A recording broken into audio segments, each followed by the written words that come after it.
Oke, selamat pagi teman-teman semua ya. Kita kembali lagi di podcast pertama kali kita ya. Di sini episode 1 bertema tentang LLT, singkatannya itu Lika-Liku Tambang.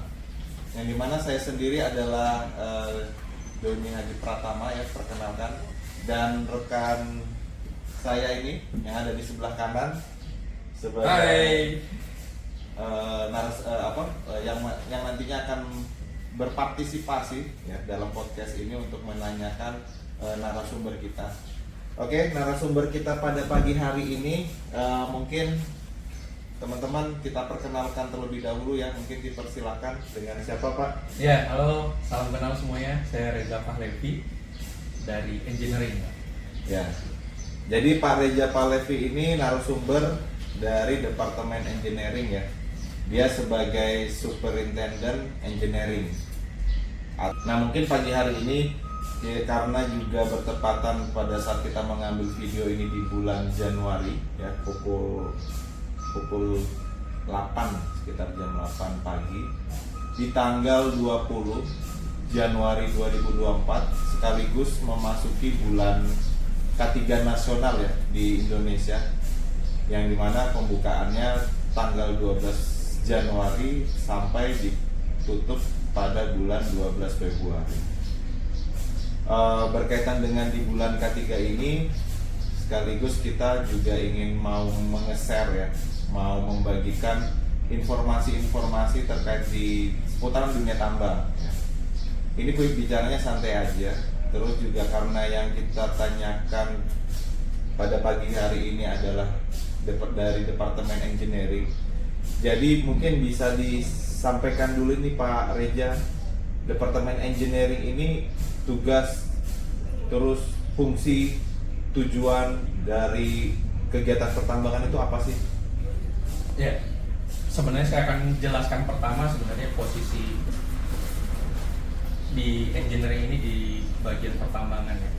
Jadi perusahaan kita ini adalah perusahaan bergerak di bidang pertambangan. Ini biasanya dibagi bisnisnya itu di beberapa tempat itu ada perbedaan, tapi secara umum itu ada 3 bagian besar. Yang pertama yang mungkin biasa dikenal itu bagian dari owner atau biasanya pemilik lahan, pemilik area. Itu adalah perusahaan yang mempunyai izin usaha pertambangan untuk di area tersebut secara area gitu. Yang kedua ada istilahnya itu kontraktor pertambangan. Itu juga dibagi-bagi, ada beberapa kontraktor di bagian alat berat itu yang menjalani produksi, pembongkaran atau barang-barang tambang dari biji, waste atau topsoil dan lain-lain. Ada juga di kontraktor itu ada juga yang di bagian peledakan, di bagian drilling dan sebagainya. Terus yang ketiga biasanya itu ada konsultan pertambangan. Biasanya kalau konsultan ini dia lebih memberikan advice, dia tidak bekerja langsung. Jadi kalau bahasa sederhananya, owner itu tuan tanahnya yang punya lahan, kontraktor itu pekerjanya, konsultan itu biasanya advisernya atau yang memberikan masukan-masukan lah. Jadi tidak secara langsung berhubungan. Posisi engineering ini di dalam tahapan itu di 3 tahap tuh semuanya tuh ada. Biasa kalau di owner itu engineering itu biasanya karena mereka yang punya lahan, mereka memberikan target yang memberikan target atau perencanaan jangka panjangnya.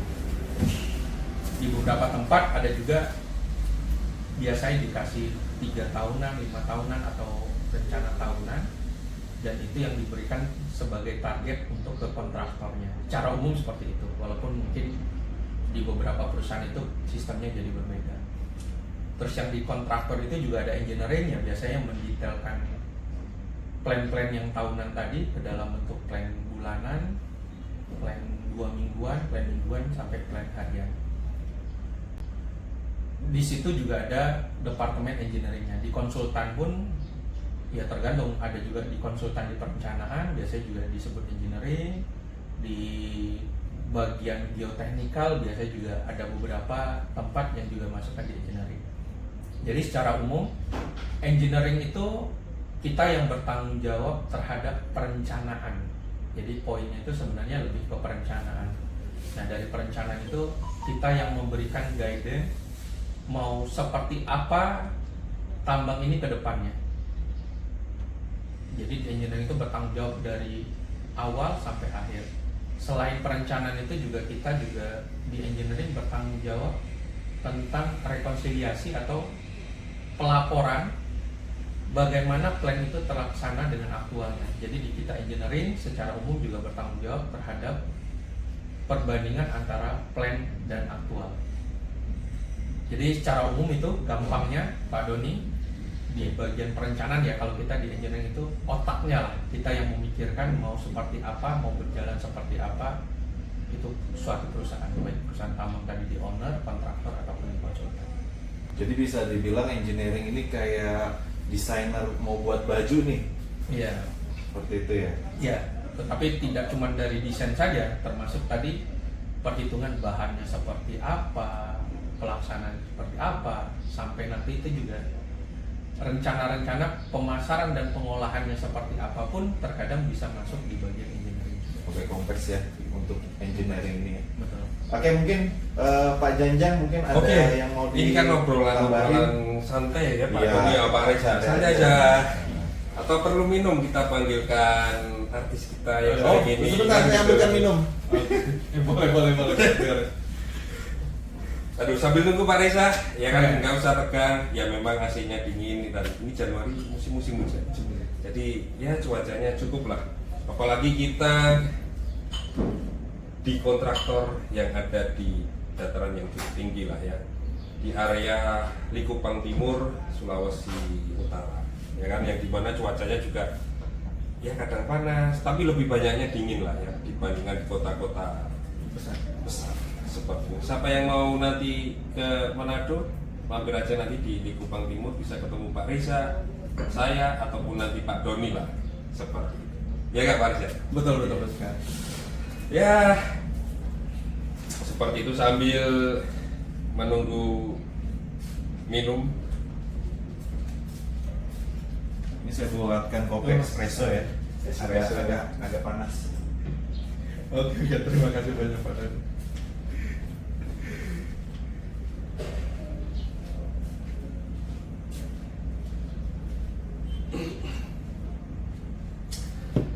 Oke, mungkin banyak orang yang belum tahu nih tambang itu seperti apa sih? Iya. Kan Terus banyak adik-adik yang mungkin cita-citanya mau kerja di tambang. Nah, Oke. kan orang taunya tambang itu duitnya banyak, kemudian apa namanya kerjanya jauh, terus apa namanya resikonya besar. Taunya yang enak-enak aja lah. Kan kita nggak tahu nih tambang itu apa aja sih yang ada di Indonesia, kemudian apa-apa aja sih yang ada di Indonesia, kemudian salah satunya tadi mungkin dari Pak Doni langsung engineering nih. Nah, mungkin buat teman-teman atau adik-adik kita yang masih sekolah ataupun yang pengen teman-teman yang sudah lulus belum tahu nih tambang itu apa sih, ketambangan itu seperti apa sih. Nah, bisa dijelaskan Pak Reza ya. Santai aja Pak Reza ya, nggak usah tegang Pak Reza. Ini karena memang asik kita cukup dingin ya kan, dengan cuaca yang cukup dingin juga karena musim penghujan Pak Reza. Oke, saya coba jelaskan secara umum sebenarnya tentang industri pertambangan itu apa sih. Tadi yang di awal saya sudah jelaskan tentang perusahaan tambangnya. Jadi pertambangan ini prosesnya cukup kompleks sebenarnya. Jadi dari awal itu, dari kalau kita bilang itu ada nama tahapan itu eksplorasi, dan di terakhir itu ada bahasa itu pengolahan, sampai akhirnya jadi barang-barang yang siap pakai. Jadi sebenarnya kalau kita mau secara umum, apa sih yang dihasilkan tambang? Ya bahasanya kemana kita melihat sekarang itu adalah hasil tambang. Jadi secara umum pertambangan itu ada beberapa, kalau kita lihat itu bahasa itu ada bahan galian lah kalau secara umum. Jadi dari bahan galian itu yang bahasa umumnya itu logam. Ya semua logam itu adalah bahan tambang semua dari hasil dari industri pertambangan. Mineral lah seperti Iya. itu ya. Mineral. Apalagi GMA ini, kita berada di GMA ini, Geo Persada Mulia Abadi, bekerja di industri pertambangan di mineral ya. Iya. Seperti itu. Jadi di mineral pun kita ada pembagian lagi. Di kita ini kan ada mineral, ada yang bilang tanah jarang, ada mineral berharga. Kalau kita ini kan bahasanya logam mulia ya. Di tambang emas itu sebagai standar pembayaran lah yang masih sampai sekarang. Selain tambang yang tadi logam, juga ada juga tambang beberapa ya yang kita tahu di batu bara, seperti ya bahan bakar, itulah yang dijadikan bahan bakar fosil. Mungkin di beberapa tempat ya itu sudah terpisahkan dengan teknik perminyakan. Kalau kita dulu di tempat kuliah kita itu di pertambangan itu kita bagi menjadi 3 hal di teknik pertambangan. Kalau sekarang sisa 2. Dulu itu eksplorasi, itu yang dari tahapan awal, jadi penyelidikan awal, mau melihat suatu daerah itu prospek atau tidak.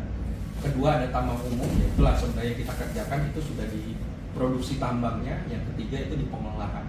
Kalau sekarang di beberapa di kampus saya sudah dipisahkan, namanya metalurgi, itu sudah dipisahkan sendiri. Sebenarnya bagiannya pun tidak bisa dipisahkan langsung dari tambang umum tadi gitu. Jadi tambang ini banyak yang tadi selain positifnya tadi banyak uang lah kalau bekerja seperti apa ya. Sebenarnya karena tambang ini adalah suatu industri yang sebenarnya terbatas gitu. Jadi area-area itu terbatas. Dengan terbatas itu tidak semua pemahaman itu adalah pemahaman secara umum. Terkait dengan pemahaman tadi ya pastinya pekerjaan itu yang resikonya tinggi. Jadi sebenarnya dasarnya tadi, kenapa orang tambang itu dibayar tinggi ya karena tambang itu terbatas orang yang bisa. Yang kedua karena beresiko tinggi gitu. Beda dengan ya hal-hal yang secara umum gitu. Dan jauh lah tempatnya ya. Jauh tempatnya remote, dan kebetulan syukurnya kita ini sebenarnya tambang kota kita ini. Dekat Jadi lah ya. iya jarak ke, sebenarnya bisa dibilang di Kupang ini sudah tambang kota, tambang wisata juga. Karena keluar tempat kerja kita melihat gunung mungkin di bagian timur gitu, terus di bagian baratnya Ada laut. ya ada laut gitu. Pantai gitu Kalau ya. di sini di baratnya laut, di timurnya itu gunung. Jadi kalau kita melihat seperti itu. Jadi yang dikelirkan di negatifnya juga banyak yang muncul itu adalah tambang ini merusak gitu. Sebenarnya kalau istilah tambang merusak itu kembali ke tambangnya sendiri gitu. Tetapi secara basicnya itu tambang itu ada regulasi yang mengatur, dan regulasi yang mengatur itu termasuk terkait tadi limbah-limbah yang dihasilkan tambang itu adalah limbah-limbah yang harus aman ketika dikembalikan ke lingkungan. Jadi bahasanya saya sebagai orang tambang tidak sepakat dengan bilang tambang itu merusak. Mungkin merusak di awal ya. Tetapi tidak, sebenarnya tambang itu tidak merusak, tetapi merubah fungsi. Merubah fungsi atau rona awalnya. Merubah alam. Nah, Iya. tetapi nanti ya mungkin tidak banyak orang yang tahu reklamasi, rencana penutupan tambang itu adalah Sekarang bahasa itu tambang. adalah mengembalikan fungsi tadi. Ya. Jadi ketika hutan ya kita Benar. kembalikan fungsi seperti Nah, itu. mungkin teman-teman atau adik-adik ataupun nanti yang melihat dari podcast ini ya kan, yang tahu bahwa apa namanya udah nanti tahu dari penjelasan Pak Reza bahwa tambang itu merusak lingkungan atau itu sebenarnya tidak, tapi merubah rona awal atau apa tadi Pak Reza? Ya, merubah fungsi awal, nanti akan harus mengembalikan Ya, fungsi. seperti itu. Jadi regulasi yang ada di tambang itu sudah diatur dari negara kita. Nggak mungkin masa negara juga akan melegalkan proses penambangan ini secara ilegal. Pasti ada regulasi yang harus ditaati seperti itu. Salah satunya adalah dari PT Geo Persada Mulia Abadi yang memang mengikuti regulasi yang ada di Ya. negara kita. Mungkin yang merusak itu tambang-tambang yang tanda kutip ilegal ya. Iya. Liar, tambang liar ya, yang dimana mereka tidak memperhatikan lingkungan ya, seperti itu ya. Iya. Tapi kalau tambang-tambang yang mungkin sudah memiliki izin ya, mungkin itu pasti pengelolaan lingkungannya sesuai dengan Ya, betul. aturan ya, seperti itu. Ngomong-ngomong nih Pak Reja, ini tadi bahas sedikit tentang apa pertambangan itu ternyata ada sekolahnya gitu ya. Mungkin Pak Reja ini bisa share dulu sekolahnya di mana sih? Saya ini sebenarnya bukan tambang murni saya. Jadi basic saya itu sebenarnya yang tadi eksplorasi ya, tapi itu sebenarnya salah satu kelompok keahlian lah kalau di taman dulu itu mungkin lebih dikenal subjurusan. Jadi saya di eksplorasi, kampus saya di Bandung, di Institut Teknologi Bandung Di ITB. Iya, di ITB. Jadi di bagian itu waktu di zaman saya itu masih di 3 subjur lah jurusan. Yang tadi saya bilang tambang umum, eksplorasi. Nah, saya ini eksplorasi. Jadi lebih ke hulu sebenarnya. Tetapi seiring waktu dengan pengalaman ya, saya sudah bekerja di operasional tambang, di produksi tambang.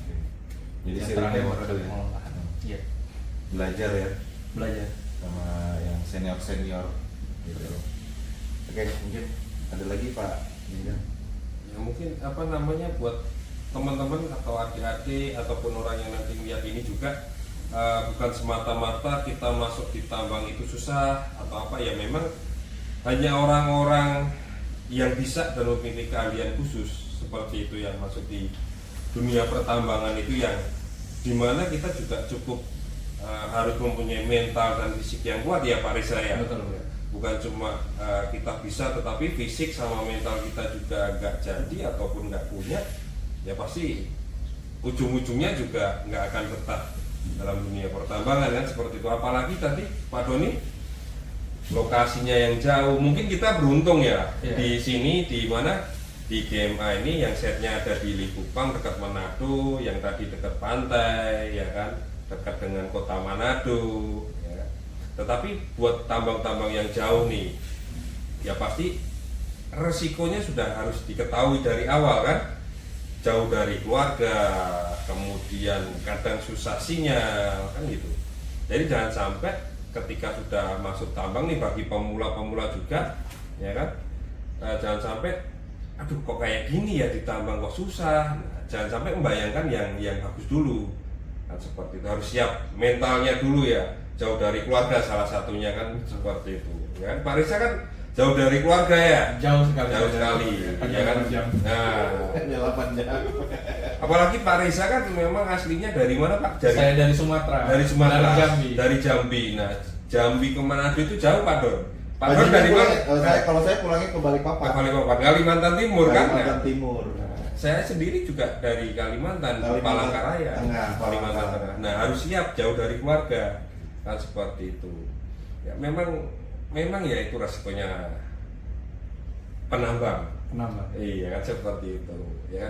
Nah, gini Pak Reza, apalagi kita bekerja di pertambangan mining Pak Doni ya, di emas nih. Apakah kan mungkin nantinya kan orang-orang ketika masuk tambang itu, apalagi di emas, dimana loh kok emasnya nggak kelihatan. Nah itu seperti apa itu untuk membedakan itu Pak? Nambang emas sama emas. nambang di batu bara itu bedanya apa Pasti sih? kan beda. Iya.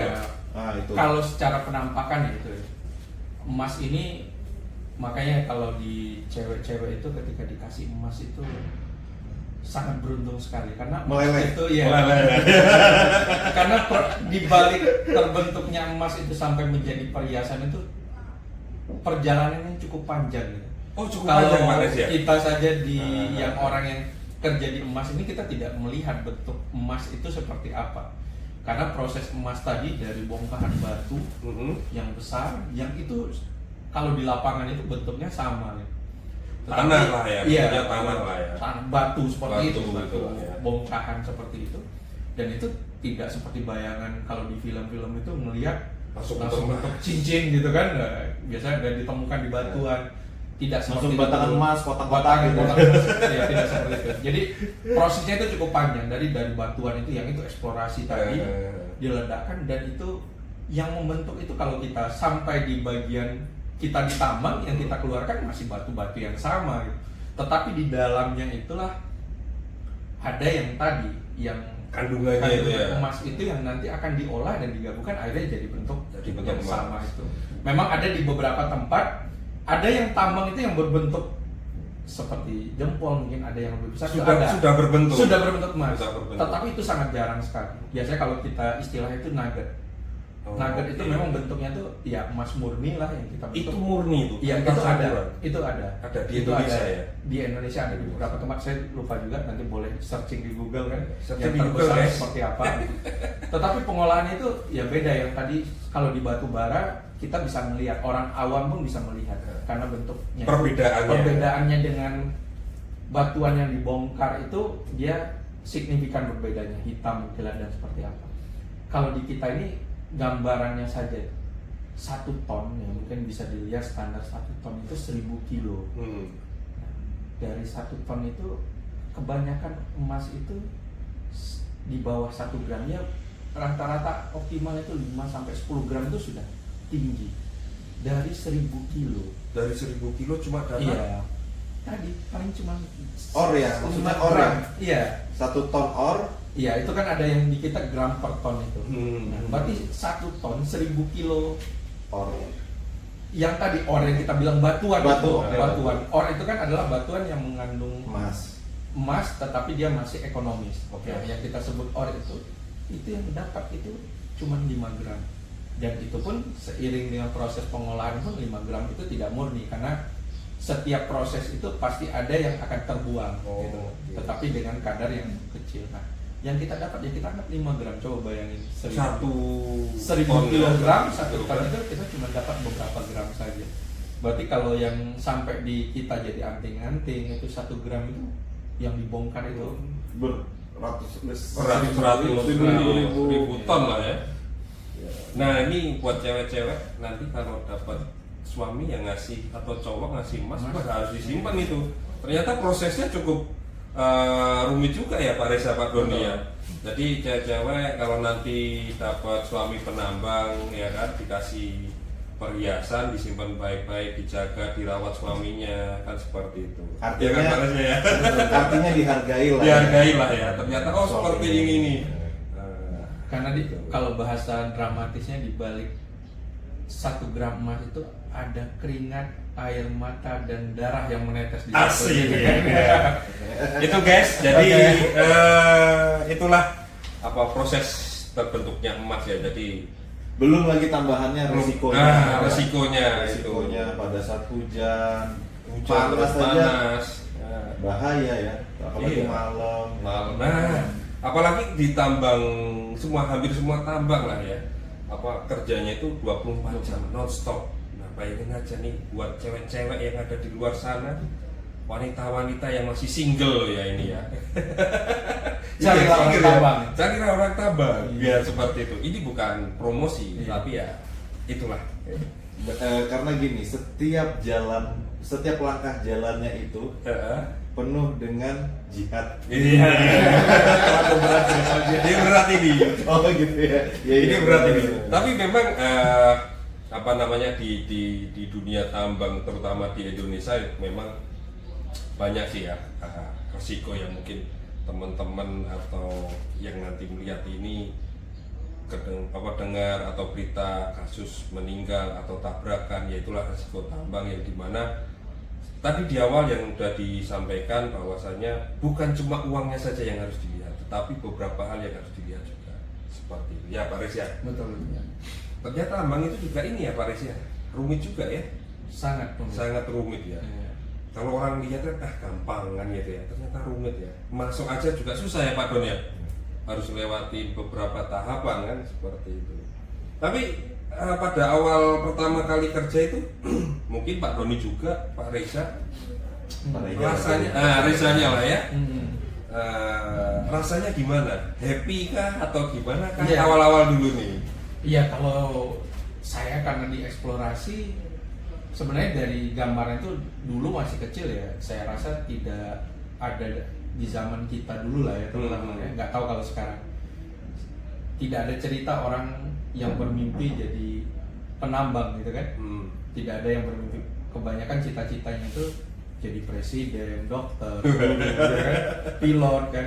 Ya, PNS lah ya. Sama dengan saya dulu, walau ya apalagi saya dari keluarga yang bukan dari tambang kan, jadi cita-cita itu tidak Awam. awam. Cuman memang dasar memilih jadi tambang itu karena dari senior saya waktu itu bicara kalau di tambang itu promosinya bukan cerita kita belajar apa kita apa, promosinya cuma satu. Kalau di tambang itu prinsipnya itu yang pertama Tuhan katanya kan, yang kedua itu adalah orang tua, yang ketiga itu uang, keempat uang, kelima uang. Jadi bahasanya memang sama tadi. Kalau pengen banyak uang kerja di tambang. Oh, gitu. Itu dasar saya awal itu memilih tambang. Jadi happy lah ya, masuk pertama kali ketemu tambang happy lah ya. Happy waktu kuliahnya, tetapi ternyata bekerjanya tidak segampang gitu yang dipikirkan. Saya kerja di pedalaman yang tadi dibilang tidak ada sinyal. Jadi orang tua itu tahu ya itu setelah 2 bulan itu tidak tahu anaknya itu dalam kondisi apa. 2 bulan tidak ada sinyal. Listrik pun cuma sampai jam 12 malam. Jadi saya sudah merasakan susahnya karena saya basic eksplorasi dan waktu itu kerja di tambang yang jauh di pedalaman sana gitu. Tapi ya seiring waktu karena kita sudah terbiasa dengan itu jalan hidup yang kita tempuh. Kalau dibilang sampai sekarang sudah ngerasa enaknya juga belum tentu juga. Karena resikonya juga semakin besar. Masih ada juga kan. Tetapi karena kalau kita melewati proses, melewati filter yang panjang, ya kita sudah terbiasa hidup dengan seperti itu, pasti harusnya tidak ada masalah lain untuk itu. Seperti itu. Gimana Pak Doni? Ya, cukup setuju. menarik ternyata ya. Ya, memang apa yang dikatakan sama Pak Reja itu memang semua hal ya, Bu. Terutama sih perjuangan untuk mencari nafkah ya, itu ya masing-masing pasti ada suka dukanya. Iya. Ya. Terus juga tingkatannya juga berbeda-beda. Iya. Tapi karena kita ditambang ya memang kurang lebih seperti itu ya. Banyak hal-hal yang mungkin tingkat kesulitannya berbeda dengan orang lain. Iya. Ya kan? Seperti itu. Nah, ngomongin masalah terkait engineering lagi nih Pak. Tadi terkait cara ngelolanya seperti apa dari hulu ke hilir seperti itu ya. Dari awalnya bongkahan batu tadi kan 1000 ton ternyata cuma 5 gram. 5 gram. Sedikit sekali kan itu. Perbandingannya itu 1:sekian lah jadinya kan. Nah, coba kalau kita itu ditambang itu kan semuanya dibayar nih. Semuanya dibayar. Untuk menghitung nih yang secara umum aja lah Pak Reja, kalau misalkan membayar gaji karyawan itu dari hasil penambangannya ini ya. Contohnya berarti target produksi kita itu harus berapa sih gitu misalkan? Iya. Itu ketika kita memulai suatu operasional tambang itu tahapannya itu memang harus diikuti dengan benar. Jadi yang kayak tadi di eksplorasi pun tahapannya bukan cuma eksplorasi, pengeboran dan sebagainya langsung selesai nambang. Proses eksplorasinya pun dibagi tahapan lagi. Dari tahapan pemetaan awal, tahapan akhirnya sampai eksplorasi awal, sampai akhirnya eksplorasi detail. Di situ ada rencananya itu ya harus matang, dari sampai biayanya seperti apa dan seperti apa. Makanya kalau gambaran dari ketika saya kuliah dulu ada bahasanya itu dari 10 eksplorasi 1 kali yang berhasil itu sudah bisa menutupi semua biaya. Nah, terkait dengan pertanyaan tadi, bagaimana kita mau melihat apakah kita untung atau tidak? Nah, tahapan itu ada di beberapa, ada sebutannya itu kita itu studi kelayakan atau biasanya feasibility study. Disitulah menghitung sebenarnya area yang kita lihat ini memang ekonomis atau tidak untuk ditambang. Ekonomis pun tidak serta-merta untung dan rugi, tetapi juga dilihat untungnya ini untuk secara kapasitas produksi kita ini cukup. Kalau untung mungkin ada suatu perusahaan selama untungnya mungkin 2M, 3M itu akan sama karena tetap untung. Tetapi di beberapa perusahaan mungkin kapasitasnya sudah besar, 3M itu sudah tidak bisa dibilang untung. Walaupun untung gitu. Karena ada ekonomi lagi yang range yang harus kita lihat, untungnya itu jangan sampai ketika ada perubahan yang tiba-tiba kita tidak serta-merta rugi dengan kapasitas kita yang besar. Ya modal kita besar dan saya rasa secara umumnya itu sama. Misalnya simpelnya kita punya warung nih. Kita punya warung dengan warung kecil, warung makan yang cuma ada 2 orang pekerja. Untung misalnya 50.000 per hari itu kita sudah bisa jalan gitu. Kita bisa tetap jalan, untung ya di luar tadi. Tetapi kalau kita punya rumah makan yang besar, karyawan itu mungkin Lebih banyak lah ya. 20 orang, 50.000 tadi itu bukan untung. Kenapa? Ketika ada pelanggan itu kurang sedikit, untung itu cepat hilang. Jadi ada rank batasnya seperti itu. Itu sama. Ketika kita menentukan di sini dengan tadi ada bahan galian itu, seberapa besar bahan galian itu bisa menguntungkan kita, dan terkadang berapa lama kita harus bisa beroperasi dengan bahan tambang itu. Terkadang ya ada beberapa perusahaan kalau yang besar mungkin untung tapi cuma 3 tahun. Akhirnya mereka bilang itu tidak ekonomis. Bahasanya sudah di ekonomis. Walaupun untung tetapi ada bahasanya kalau kita istilahnya ekonomi itu break even. Break even itu cukup sama mengembalikan modal awal. Balik modal. Ya, balik ya. modal. Tetapi kita di tambang itu bukan bisnis yang seperti itu. Karena ada bahasanya ya tadi terakhir itu juga kita harus bukan cuma gaji karyawan, efek terhadap lingkungan, ada reklamasi, itu semua sudah ada biayanya, termasuk eksternal dengan masyarakat sekitar. Kita perusahaan tambang itu tidak boleh cuma melihat mengayakan karyawan dan pengusaha saja gitu, tetapi masyarakat sekitar itu harus punya efek. CSR lah. CSR gitu. yang tadi. Ya. Pengembangan cuma masyarakat sekitar. Untung ya, itu yang dilihat. Nah, di Ya. visibility study itu yang harus benar. Sambil tadi visibility study itu tidak sekedar membuat ini layak atau tidak, tetapi proses tahapannya itu tetap harus direview. Berarti tambang itu memang dari awal perencanaan itu sudah bisa diketahui ya, Iya. pada saat eksplorasi ya, berapa tahun ke depannya ya, Ada. jumlah alatnya agar bisa berjalan dengan baik ya dari sisi pengelolaan Pengolahan tambang. tambang, terus juga biaya-biaya hostnya seperti itu ya. Betul. Oh, seperti itu. Oke. Jadi cukup menarik juga ternyata ya, dari Iya. awalnya sudah kalau orang yang suka rumit pasti akan suka ya, dari awalnya sudah rumit Pak Doni ya. Iya. Ternyata apalagi prosesnya kan gitu ya, belum lagi nanti dimarahin kan gitu ya. Pasti kan ada yang apalagi dari klien kan gitu kan, Iya. kalau nggak sesuai kan, apalagi GMA ini kan sebagai kontraktor kan gitu. Bukan dimarahin tapi tepatnya dikomplain. Oh, dikomplain ya, itulah. Dikomplain. Kurang lebih aja kan. Dikomplain jangan dimarahin. Sama-sama itu. Ya, sama-sama kan. Kenapa nggak sesuai? Terus Ya. belakangnya baru dimarahin. Belakangnya baru dimarahin. Aduh, emang ya itulah suka dukanya, lika-likunya dari tambang, lika-likunya jadi penambang Pak Dunia. Iya. Aduh. Tapi happy lah ya. Iya, harus di-happy-kan. Harus happy. Iya. Karena tidak ada pilihan, kita sudah Karena Iya, karena masuk kita di sudah tambang ya. masuk di tambang, Masuk jadi di susah tambang, mau benar. keluarnya kan. Iya. Mau nggak mau harus jalan ya. Harus di jalan. Karena ada anak dan istri. Ada anak dan istri. Jangan Istri sebut, berapa? tadi kita sudah Oh, iya. promosi tadi. Tadi sudah promosi untuk Tadi udah promosi, ya. iya. Jangan membicarakan Oh, anak iya. istri berarti. Oke, tapi kalau di sini semua kan jadi single ya. Single. Iya, Iya, memang benar iya. single kan seperti Yang itu. penting catatan ini jangan ditonton oleh anak istri. Iya. Itulah lika-liku tambang Pak Dodi ya. Iya. Aduh, cukup menarik ini episode pertama loh ini. Cukup menarik, cuma nantilah apa namanya ada tambah-tambahan apa kan gitu Iya, ya. iya. Tapi ini mungkin akan lanjut lagi episodenya ya, karena tambang itu bukan awal mulanya atau berjalannya berkat karena dari departemen engineering gitu kan. Iya. Nanti ada lagi departemen lain yang menunjang pertambangan ini. Iya, secara bisnis prosesnya. Secara bisnis prosesnya itu cukup besar ya. Nanti ada bagian operation, lalu nanti ada bagian plan ya, atau workshop, Iya. ya perbaikan maintenance alat gitu. Nah nanti kita mungkin selanjutnya ada yang kita tanya-tanya lagi dari departemen atau divisi yang lain ya terkait bisnis proses di tambang itu seperti apa gitu kan. Kalau ini pembukaan langsung dari engineering, karena menurut kita sih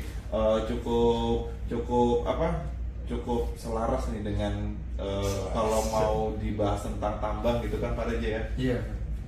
Engineering itu awalnya kan Iya. ya kayak tadi, kayak misalkan contohnya tukang permak atau buat Desainnya. desain baju gitu kan, dia sudah memperhitungkan nih Iya.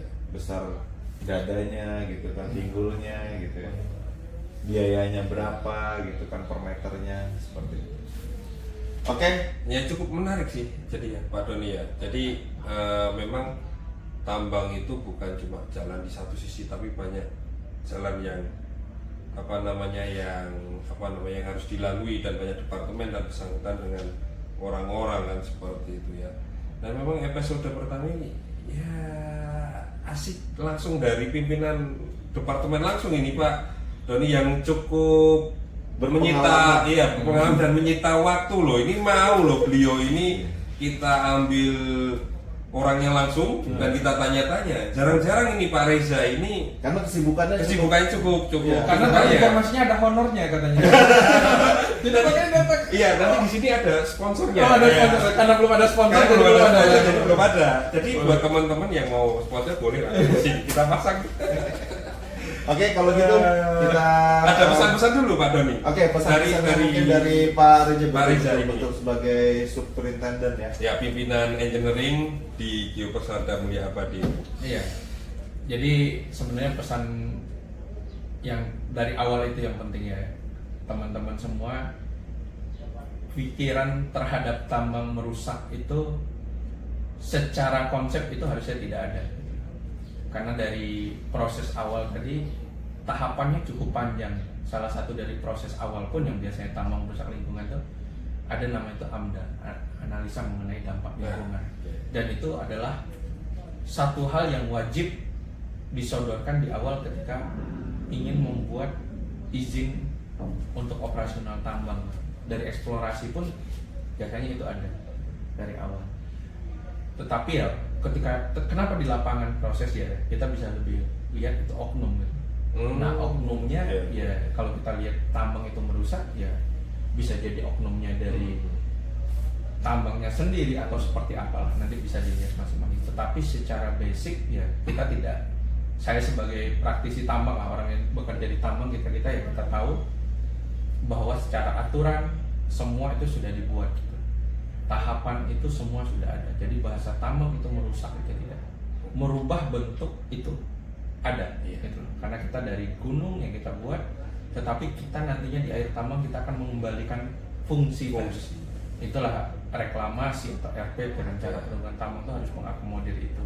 Dan itu sudah terstate di AMDAL awal itu juga sudah terstate mau dijadikan apa lahan tambang.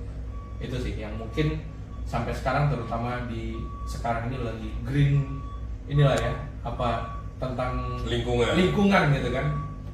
Jadi ya tambang itu terkadang sering jadi kambing hitam untuk itu. Iya. Padahal ya kalau secara dasar, secara konsep itu harusnya semua itu benar dan tidak ada yang merusak. Iya. Itu dari saya. Setuju sih Pak.